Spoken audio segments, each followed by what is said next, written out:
Hello, everyone, and welcome to episode 12 of the Off the Cushion podcast. Offering simplified teachings from Chan Buddhism and other traditions, Off the Cushion seeks to make meditation accessible to practitioners of all backgrounds and skill levels, helping you to find peace wherever life takes you. I'm Sampur Farzana, and with me is Dwayne Rester. How's it going, Dwayne? Going very good. Welcome, everyone. It's great to be here. And the topic of this episode we're going to discuss is authenticity in practice. And I know you have a lot to say about that. So, do you want to kick us off with your thoughts on authenticity? Okay, and we'll go back and forth. I did kind of write a few things down, but I'm ready to go off script at any point. But um, I wanted to look at a term that a lot of people are probably familiar with, but maybe not so much. And hopefully, we'll go into enough detail and talk about authenticity as a gateway to awakening. Um, as Sam had said, we primarily talk from a Chan perspective, but really it's the common thread that you may find through what people would call awakening, um, enlightenment, those sort of things. Yeah. There's other words, but we'll use the word awakening so we don't get lost in translation there. My teacher, Guagu, was a student of Master Shen Yen from the Dharma Drum lineage, um, would often talk about um, awakening, starting in a four-step process. It has to do with who we are, ourself. And the four-step process, we'll talk about three of the steps today, which is face the self, accept the self, mature or develop the self. And then the fourth step is realize no self, which is actually the one of the hardest parts. But we won't, if you go back on our previous talks, a lot of them had to deal with that no self or not self. But as I have found, working with people over the last 15 years, that you can't really let go of the self or realize no self if you don't have a good idea for who you are um, in your life and with others. You can't let go of something that you don't know what you're holding on to. Mm-hmm. So, I want to talk about what is authenticity. Um, I have a few quotes in here that I thought were really good to kind of set this off.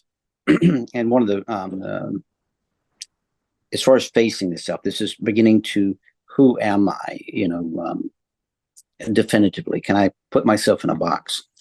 And Carl Jung, uh, noted psychologist of the early 20th century, said, the world will ask you who you are.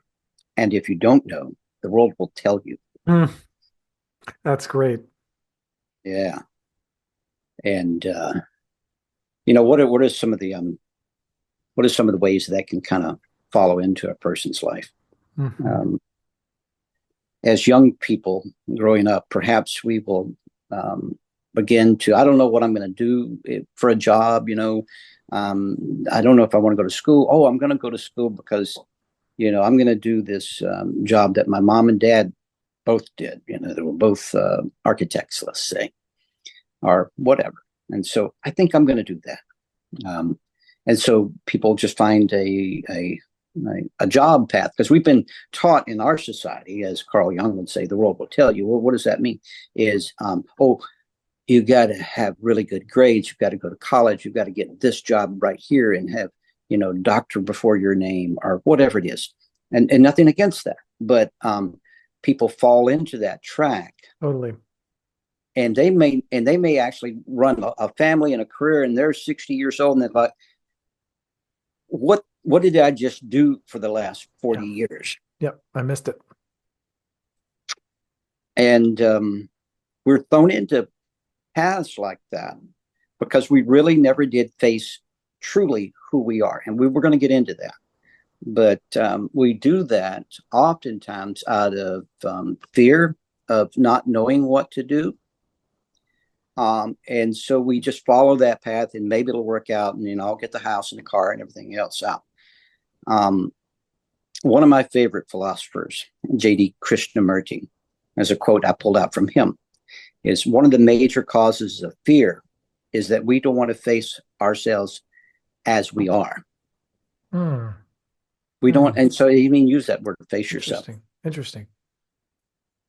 So stepping back just a little bit to Carl Jung, um, is a part of his teachings in psychology. Is he did what was called the Enneagram test. This is a personality test. A more modern version is what's called the Myers-Briggs test. These are both very good because they can kind of get you a feel for what are some of your common traits as an individual, because you may not even know it. Hmm. Um, I will say that right before I left the Army, I took the Myers-Briggs test. This would have been in 40 years ago. Maybe a few years later, I took it again when I worked for a retail company. Um, I took it probably about 10 years ago, and just for fun, I took it again a couple of weeks ago. Sam and I talked about it. Yeah.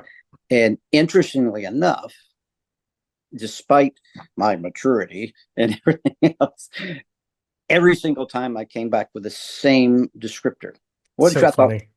interesting. That's so funny. So I'm an INFJ for whatever that's worth.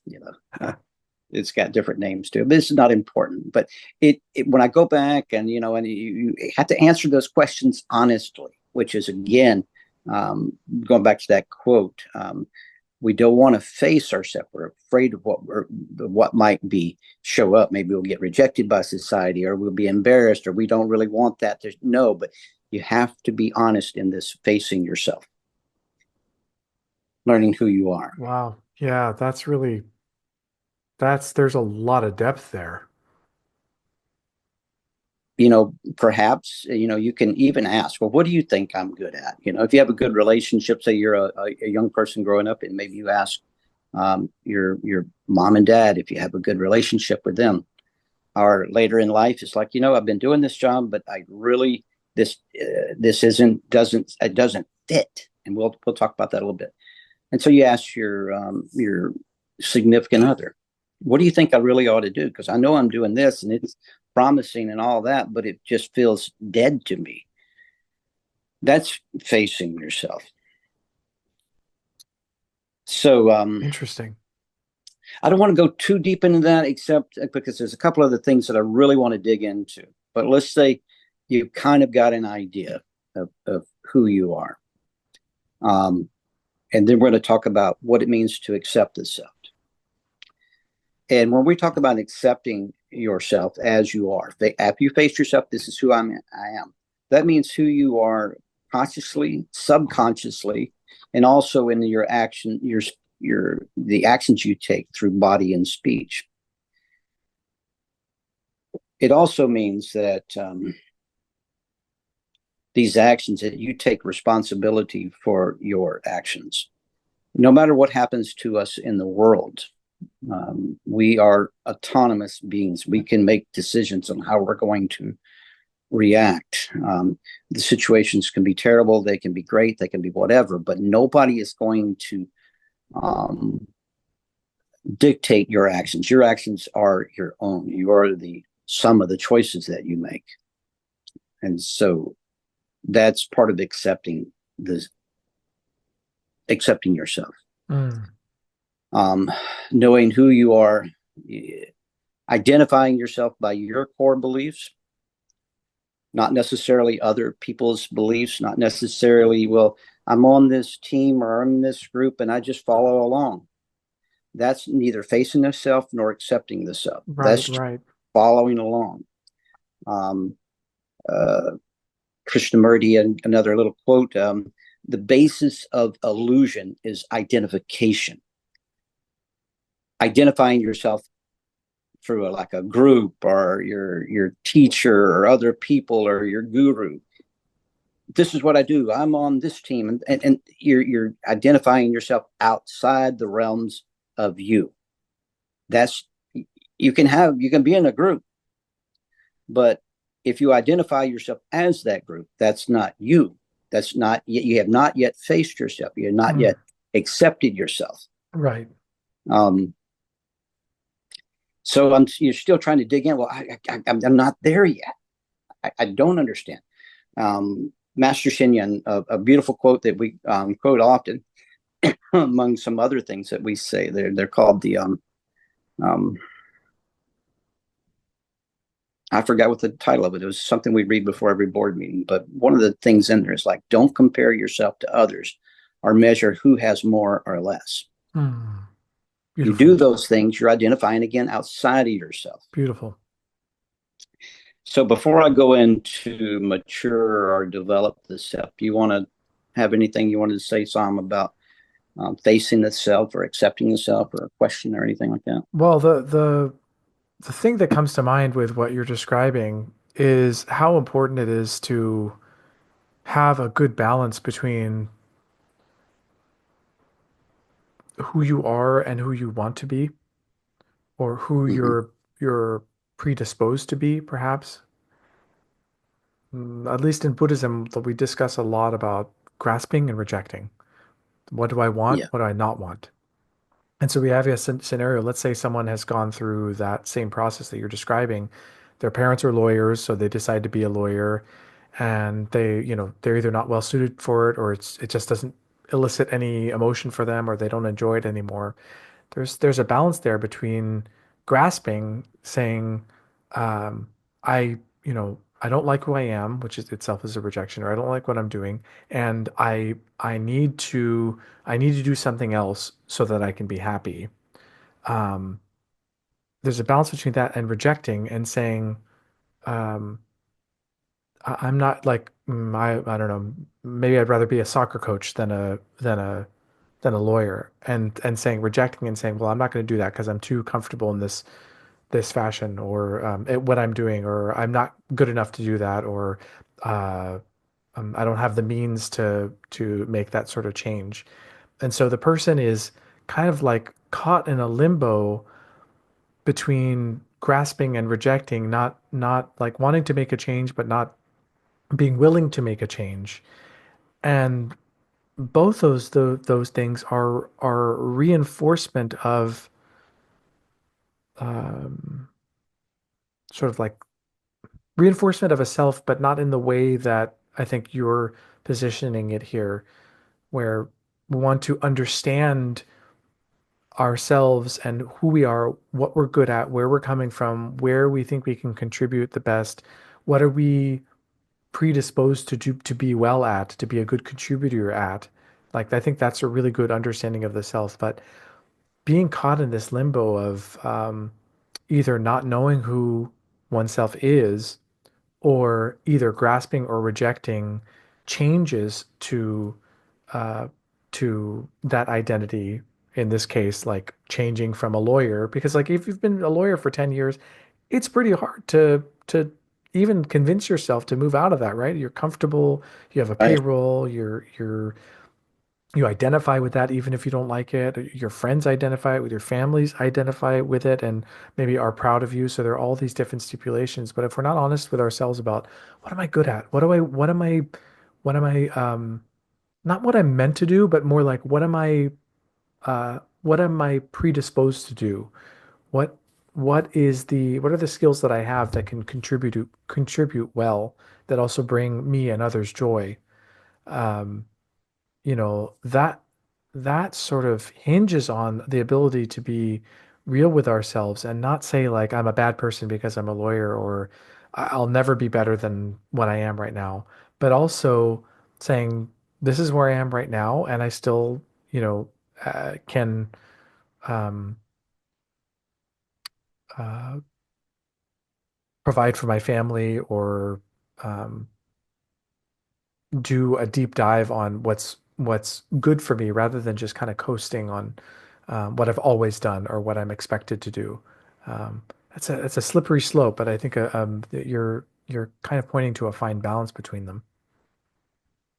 Yes, exactly. And I was thinking as you were describing this, we're talking about this basically right now, the three-step process of face, accept, mature.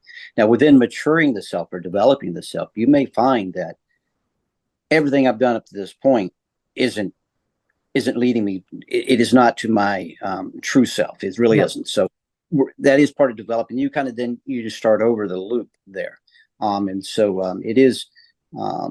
And we're going to talk a lot about maturing and developing the self because so some of these things can kind of go back to say, oh, so this is where I'm at now. This is what I understand.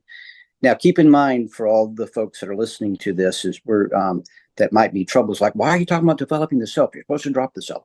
Well, you may be further enough along on the path that you've already kind of understood this. But even when you have an experience or multiple experiences awakening, that doesn't mean that your personality is gone. It doesn't mean that your core beliefs, your core actions are now just completely different or just void of anything. You'll still essentially be the same person that you are, but in awakening, once you have had an experience of dropping the self away, is at that point, then you can realize that, okay, now I've got to go back into lawyer mode, or I got to go back into carpenter mode, or I got to go back into professor mode. And this is what that job entails, or I got to be in grandfather mode right now, or I got to be in father or mother mode right now. And you're no longer, identifying with it so much that it causes stress and strife in your life. But it is what you've learned. It is who you've become. So that doesn't just drop away. So I just wanted to put that point out there before somebody gets all upset. Oh, what are you talking about?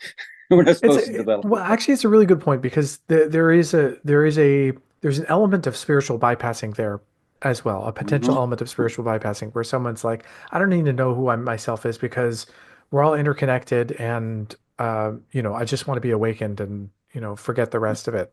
And that's a great way of saying like I don't want to deal with my the psychological trauma I've endured, and instead I just want to go up into the hills and meditate. Now that go up in the hills and meditate, that could be a great healing process for someone, and I don't want to discount that.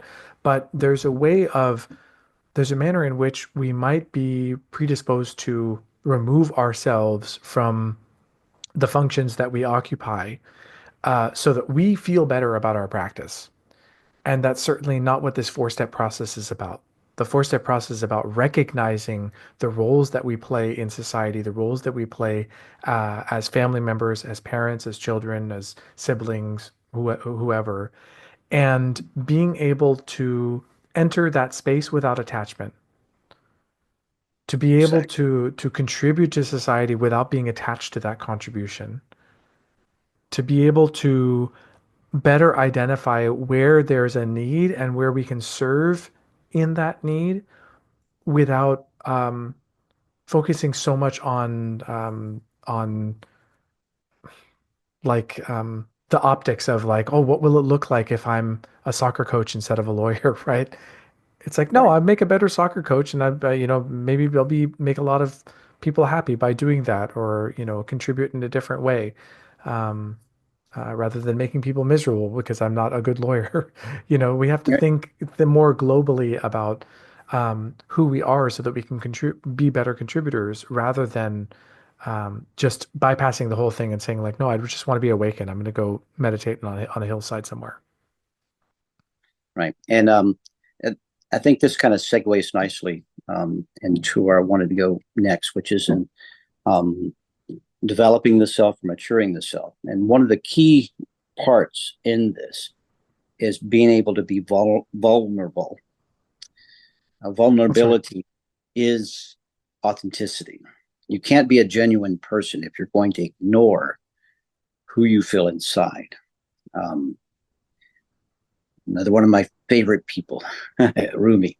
Your task is to not seek for love, but merely to seek and find all the barriers within yourself that you have built against it. Beautiful. Now, when folks like Rumi talk about love, they're talking about um, um, like awakening, really, the awakened mind, unconditioned mind. That Mhm. when you're when your mind is layered with conditions and prospects and everything else, a tit for tat, that's not love. That's just trading. But when Rumi and others of his time period, they often would speak of love. They're not talking about romantic love. They're That's right. talking the unconditioned. So I'll read that again because it really segues into the next step. Your task is to not seek for love, but merely to seek and find all the barriers within yourself that you have built against it. Good one. Nice. So, what does that kind of look like? Well, when you say something, pay attention to how you feel in your body by what you said. If it feels like it's not an integral part of you, then stop saying it. Find your own words. To find who you are. Um, it that whole switch going from a lawyer to like a soccer coach is great because this next little thing I kind of wrote down. I'm referring to some notes so I can stay somewhat congruent here. Live dangerously. Risk walking a path that works for you. Never abandon who you are. To not do so is to copy someone else, to adapt Mm. ideas and concepts of others, to lose yourself or never know yourself, to follow a political party or that no longer support your beliefs is to lose yourself. So we get lost when we just sign up for things that sound good. Um, Speaking of politics, I won't talk about any political party in particular, but we see this often. Well, such and such said that, and that's really the way it goes. And then, 2 or 3 years later, another person says that, and we're like, oh no, we're supposed to be against him. But this person just said what you say is your core belief. But because you identified with a party that often changes what side of the fence they're on for whatever political reasons, then is that really a core belief? Right, right. That's true. I don't think it's a core belief. Um, Yeah, it, absolutely. it, if it's an integral part of who you are, then it doesn't matter who said it. It may be inconvenient. It may be, oh, well, okay, yes, that person said one thing I agree with, but they said 10 others that I disagree with. Hmm. Okay, Hmm. okay. But, don't get on your war horse and said, oh, man, this guy's crazy because he said this. Well, your favorite politician said it 6 months ago, so balance those things. Yep. Um, Now we're going to talk about another thing that Carl Jung talked about often, which is shadow work. If you want Hmm. to YouTube it, plenty of stuff on that. But what do we basically mean by shadow work? Is we have to. Here's a good way to do this: is for everything that we say, do, or believe, ask yourself why. Mm. Don't ask somebody else why did I say that. Ask yourself why did I say that, Great practice. Great and practice. then and of course this ties in later on into the Chan practice of Watto, or just something that I often talk about, which is leaving a sense of curiosity to anything and everything you do. But this is a little Yes. bit more surgical. And if you say something or you have a thought about something, it's like ask yourself why, Mm. and then kind of break that up to say, oh well, that's really dumb of me to think it of that Hmm. way, Hmm. or no, that's right on track. Okay, fine. Then that is part of who you are. That's part of your core beliefs. But still ask yourself why. Um, so that why thing kind of goes into this sort of shadow work. Again, I encourage all of you that might listen to this to dig into it your own detail, because we could probably talk about it for several days, and people do, but this is just kind of a point you in the right direction kind of thing. Um, your authentic self is the light, if you want to call it that, the light that's hidden in the dark. Um, but we can only grow spiritually as we go into that dark. Yeah. And that is where that kind of why thing comes in. I mean, really deep stuff. Um, if we live our life at a level of experience, in other words, what we're feeling from this, what we get out of this, what we sense out of this, living life at the level of experience, that means it's embodied.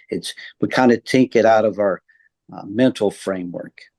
Earlier, we said that if our words are something that we think and it doesn't feel right to us, we got to recognize that and say, I know I've been saying I believe that, but it just doesn't. Something doesn't click. That click is that dark side that we go in to look at. So we do this with even the most mundane things. We're awake to those kind of things, and everything you do, and treat each moment in this kind of thing as sacred, because this is like a sacred journey into the dark, to figure out who you are. Use your intuition. Are you putting on a mask to be in this situation? If you feel like there's somebody behind you when you're going along and doing your thing in life, then that mask that's not you. You got to face those masks and ask yourself, why am I doing this? It may be that what could be a dramatic jump from some people, to go from being a lawyer to being a soccer coach.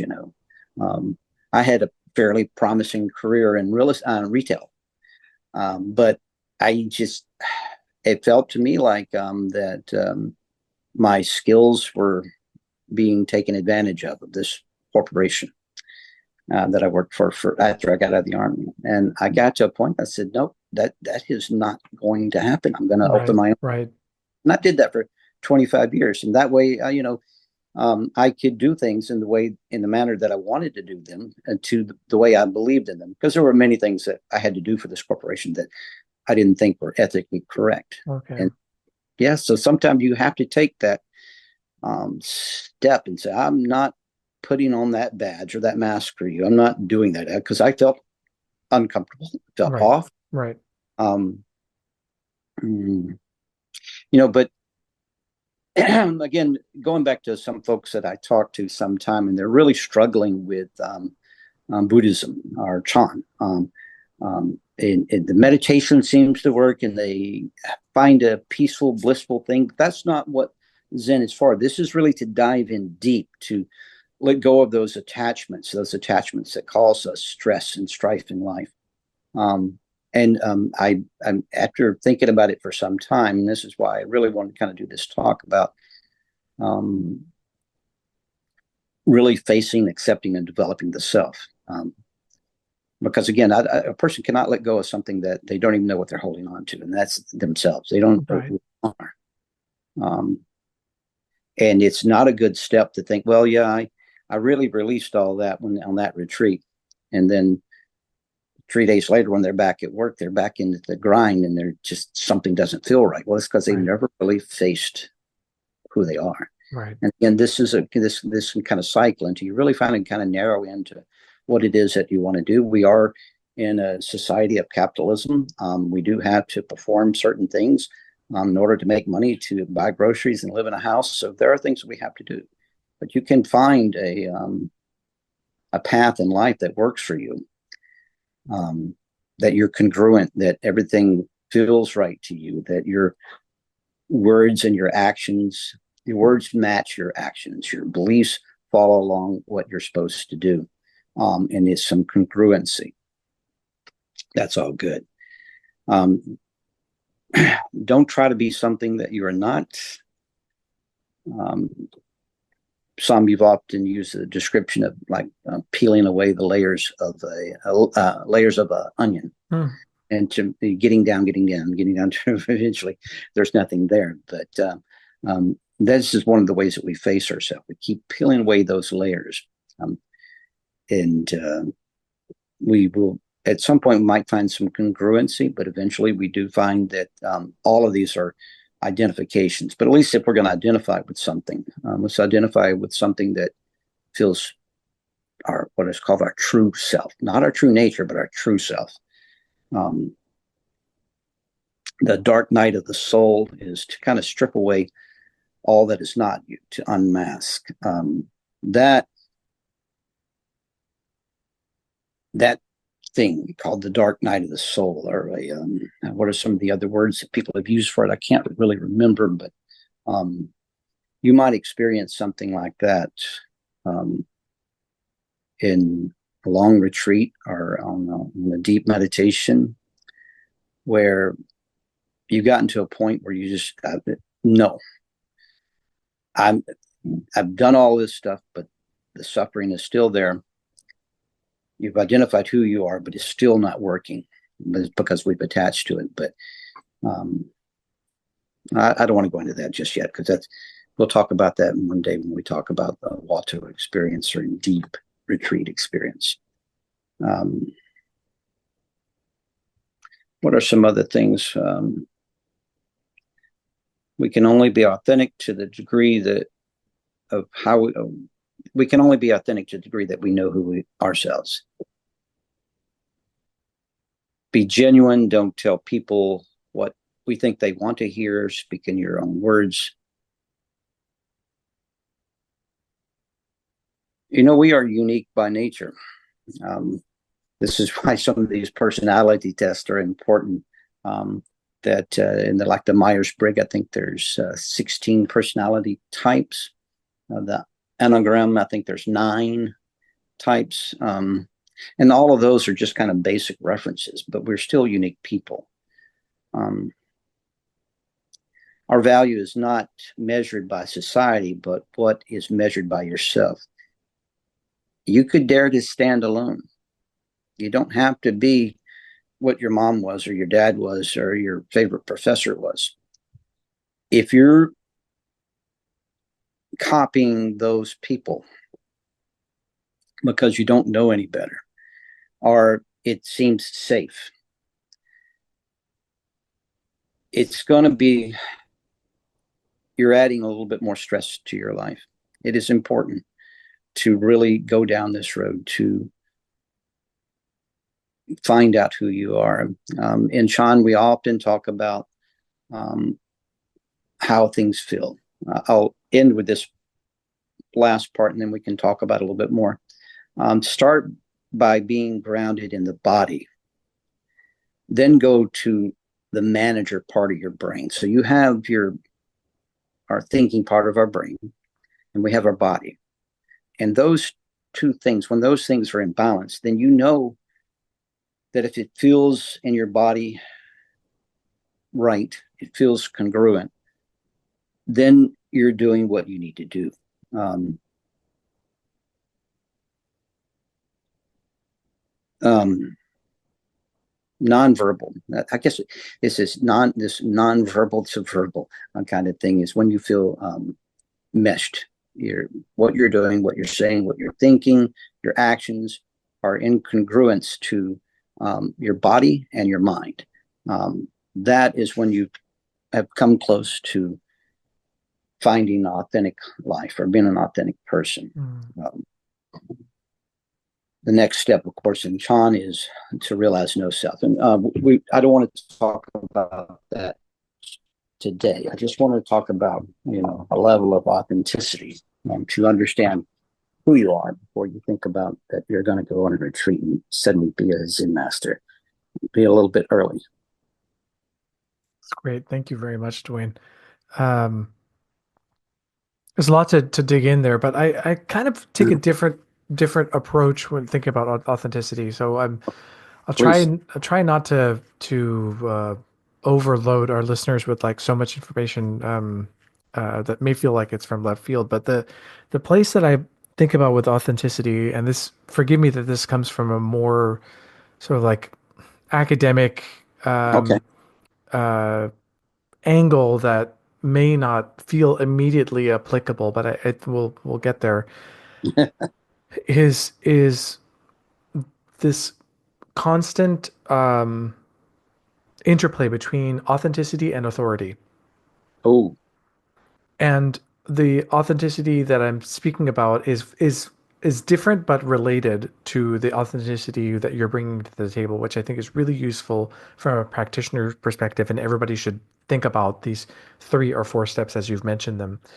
But where it comes from, and I've written about this, is my experience in martial arts for decades now, experiencing learning specifically martial arts that are not Western. So for some people, it's Japanese or Chinese or Korean or Filipino martial arts, and adopting the cultural aspect of those arts as well as the physical aspects, and and playing up to them as though there's one that there's an inherent connection between the activities that are being performed and the cultures from which they have arisen, and also which sometimes is true, and also that to be an authentic martial artist, one has to adopt a certain persona that is relative to the culture from which it was initially imported.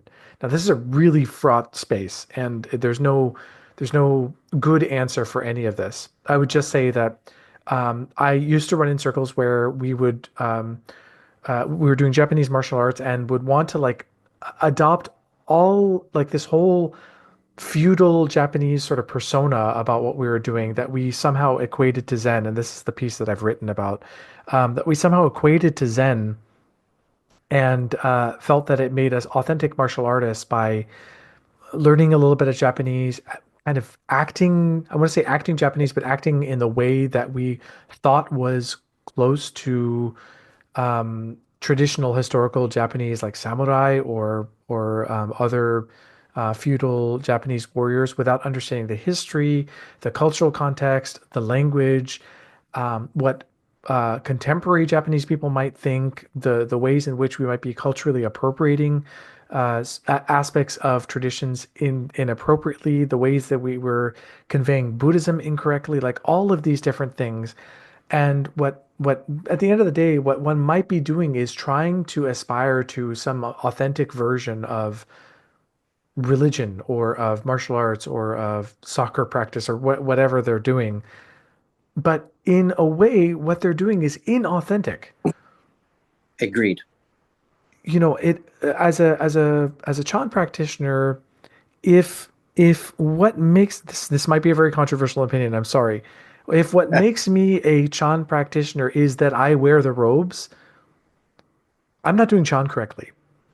No, And I know that's an unpopular opinion in many places, and I don't mean to denigrate anyone that feels a comfort in wearing a certain way or acting a certain way, or um, there's no denial that if you're doing martial arts, if you put on your dogi, if you put on your uniform, you feel better. You feel like I'm in the right context for this. I'm ready to go. But if I'm attached to that robe, if I'm attached to that uniform and not what the uniform represents, or if I'm attached to anything, obviously, I'm not doing the practice right. And I have to question, this is the finger in the moon, right? Like, am I yeah, am I really practicing the moon, or am I just like attached to the finger pointing to the moon? I was going to use that exact terminology. It fits perfectly. That don't confuse the finger for the moon. In other words, the here's the method of awakening, um, and so people become attached to the method. And within martial arts, within Chan, within anything along those parameters, is people often get attached to the finger, the method, the uniform. And Simon, you and I are talking exactly on the same level. That um, if we, well, you say you take like some of the typical um, uniforms that somebody might wear. Um, well, what was it? well, I was like a samue, which is also the same thing as a gi in martial arts term, basically the same kind of clothing. And then people several centuries later want to wear the same thing. Well, what was it back then? Um, it was a practical piece of clothing that Exactly. people wore. And so, what is a practical piece of clothing today? I'm wearing a t-shirt, and I'm wearing socks and pants. Does that mean that I need to be in a particular outfit in order to discuss this? No, not in my opinion. Now, I will say that for some people, that all of the I don't want to denigrate it by saying dog and pony show, but that's the first thing that came to mind. Um, if for some people, at least that gets them into the kind of place Yep. that they can identify with, and at least they're not identifying with 17,000 other things, but at least we're over here, you know. But in like fighting techniques, what were they meant for? They, these days it's gotten to where people go and they fight with certain rules and regulations in a tournament so that they can win a trophy. Well, the fighting style in both of our lineages of martial arts was for a very practical and very pragmatic reason, so Right. that we don't die, or get hurt. And then we're able to, if we're well trained enough, that we're able to inflict our prescribed amount of damage that we need to do to a person. But that's what is a very practical reason for it. It wasn't so that we could win a trophy or get a different colored belt or get some other patch on our uniform. Those are all things, and again, they're helpful for other people. But I think as you dive further deeper into any of these, that you don't need the special word. I've got to learn all these Japanese words. I've got to learn all these Hangul words. I've got to learn all these Chinese words, for the different things. Um, I'll give you an example of how silly it can be sometimes. In my previous life was in a construction, and I was heading to this one job site, and there's this guy that worked for me from Honduras, and we go into this neighborhood, and I can't remember what the word was, but it sounded really cool. And I said, Daniel, what does that actually mean? He says, oh, that means dirt pit. It was a really fancy That sound that's neighborhood, hilarious. but it meant dirt pit. So I mean, imagine for all the guys and gals that went in there to work the construction site. Oh, I'm going to the dirt pit. Oh no, they live in such and such neighborhood. And it meant dirt pit. So often, like one like this a term called mawashagiri, which is like a circle block. Well, why not just call it circle block? Because that's we know what that means. It means it's a block that goes in a circle. But if I have to remember that term, automatically in my own mind, I'm having to translate it. So it's not really useful. But boy, if I can count in Japanese or I can count in Chinese and I can name the words off, boy, I really got this. Okay, yes, you've expanded your horizons a little bit by learning a new language, but there's still, again, it's the purpose, a real purpose, the original purpose of a martial arts was to defend oneself, not so that you can win a trophy or to learn a new language. So, Yeah. I mean, that's yeah, a good, really good just illustration. I think that's where, let me be very clear. I don't think that we, as practitioners or whoever, need to do away with ritual or cultural practices or anything like that. If someone gravitates towards Zen over Chan Buddhism, for example, because they feel somehow tied to Japanese traditions over Chinese traditions, that's totally fine.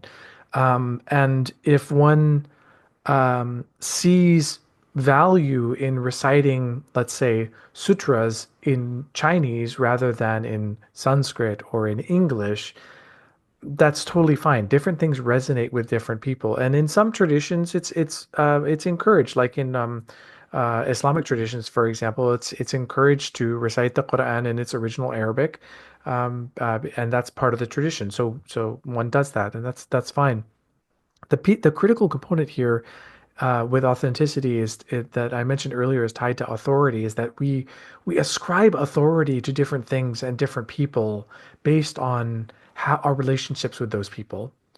So we might say, like, because we're practicing Chinese Chan, we might say that a Chinese practitioner, a Chinese born practitioner or um, uh, teacher is more authentic than an American born one, or vice versa. A lot of times it goes the other way, right? Because of the sort of like anti East Asian American hate that we Mhm. experience in this country. We might say, "Oh, I don't want to listen. I don't want to speak to someone who wasn't born here, or what have you." Like different people ascribe authority in different ways, and we might also ascribe authority to the practice itself and say that even though I don't understand the words, if I just recite this mantra or sutra in a language other than my own, it's better than if I learn what it means in English and recite it in English. Which, you know, uh, people have different opinions about this, but my suggestion would be understand what it means. Recite Mhm. it however you might, but like understand why you're wearing the clothes that you're wearing, why you're sitting the way that you're sitting, why you're speaking the words that you're saying, exactly what you were saying, Dwayne. Question all of the things and why you do them. Why am I gravitating towards this teacher or another? And and determine if your authentic practice with big bunny ears, if your Hmm. authentic practice is based on everything except the practice itself.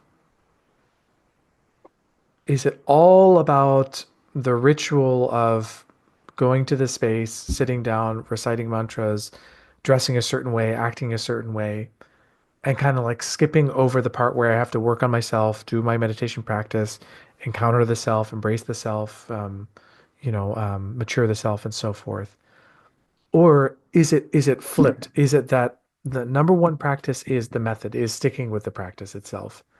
And everything else, these are nice to have. They feed me or they inform me a certain way or I gravitate towards them or my friends are part of it or what have you. And that's what makes up an authentic practice. That seems a much more healthy way of going about it. Agreed. Agreed. Yeah, I'm glad you brought all that up because, again, using the finger pointing to the moon is a good thing. Don't, what is the pragmatic or the practical reason that you're doing something, especially in something like Zen or Chan? I mean, because we're trying to get to the what the Buddha said that there is suffering, there's a cause of suffering, and there's a way out of suffering. Um, Suffering being discontent or um, unhappiness. Recognizing, going back to all of that now, if I were able to speak that into Sanskrit, would that be as effective as just saying why we do this? Perhaps, but for us, for me, I like it to just get down to the meaning of this. Why am I really doing this? Yes. Um, and and I do does bother me a little bit when I see people that they miss the practical point, and it can be a mistake, not only for the person but for the person that is teaching them that way, and perhaps that teacher doesn't know any better, which is sad. Um, So even like if what Sam and I say, if it doesn't resonate with you, if it doesn't fit with you, it doesn't feel right to you, then um, we're not the people to speak to you. Because because it doesn't feel authentic to you. It does to us, but we're very practical guys. Sam and I don't have a lot of time to waste. We want to be effective and efficient, pragmatic, practical, all those kind of things. Yeah. I want to ask you, Dwayne, before we close today, just for if you have an on the spot sort of daily way to practice this authenticity that you've been talking about. Okay. I think one of the things that I said earlier before is to use this practice of asking yourself why. Um, why that you might have a reaction and why you may have felt a particular way. Um, um, I'll give an example from just a few days ago. Um, um, my son is married with two kids. They're young, um, and when Tina and I are over there, he gets pretty busy, and she spends a lot of time with the grandkids. And I just kind of, if they ask me something, I'll say something or whatever. But I don't necessarily get all that involved because I didn't really think it was necessary. And my son said, you really need to get more involved with the grandkids. They really find value in it. It's like, they're 5 and 3. And I thought, but they've got their grandmother, they got their mom, they got their dad. Why do they want to talk to this old guy? This past Sunday, I went over there and I spent 4 or 5 hours over there just with the grandkids and my son doing things. And then this evening, Tina asked my son's wife, I said, did they like spending their time with their grandpa? Oh gosh, yeah, they really did. They really loved it. I could hardly Oh, house. And I thought, for me, I'd never really asked myself why, but once my son sent me that text, I said, well, I'm just going to go. I don't really know why, 62-year-old man would be in for a 3-year-old, but turns out it is. lovely. That's so lovely. Turns out they got a lot out of that. So had I just like, well, I'm not going to go there, I just had my own thought in my own head, but I asked myself, why? Why would I not explore that and just be available? And they loved it, and so I'm going to go over there every Sunday while we're down here on the coast, and before I have to go back to building a house in the summer. Oh, great. um, so there's a direct example of challenging my preconceived notions of who I think I am, and what my value might be to others. I didn't think there was, but I guess there is. What a So I'll great go with thing. it. What a great thing and a great example. Thank you so much for sharing that with us. You bet. I'm glad it worked. And thank you, everyone, so much for tuning into the Off the Cushion podcast. Episode 12. It's just awesome that we're already to episode 12. Please do like and And subscribe. Isn't it crazy? it is great. I'm glad conversations. Just for what it's worth, folks out there, Sam and I've been talking back and forth for what, 3 years now, maybe 4 years. I don't even know how long it's been. It all started on just a morning sit, and then Sam and I talking, and then it just led to this beautiful relationship over the last 4 years. And then Sam suggested, "Hey, we should record our conversations." So that's what we're doing. Yeah, seriously. I mean, there's so much good material that probably we've skipped over because we weren't recording, and you're definitely a fountain of knowledge. So it's great that people are getting to hear you and learn a bit. So I'm very grateful for that. And so please do like and subscribe for more, as that helps us. Or you can leave us a comment or question. We'd love to answer your questions if you have one. You can also send us an email. Our email address is offthecushionpodcast@gmail.com. Otherwise, we'll see you next time. Thank you, Dwayne. Thank you.